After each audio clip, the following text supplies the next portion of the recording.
bizni hozir birlashtirgan juda ham ezgu bir maqsad. Bu kun butun dunyoda chiqindilar bilan bog'liq muammolarga e'tibor qaratishga chaqiruv sifatida ishlatib kelingan.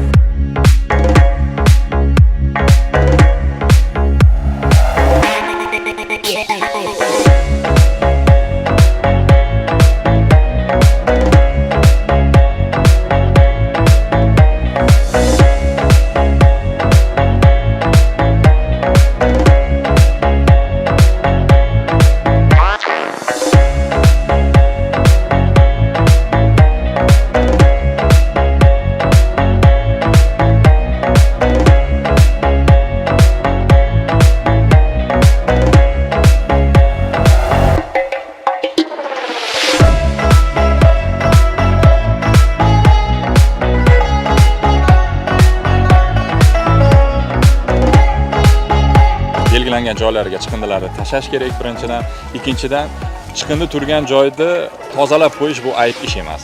Shuning bilan o'sha biz o'zimizni jamoa yaqinlarimizga shu chaqiruv sifatida bo'lgan aksiyasini bajaryapmiz.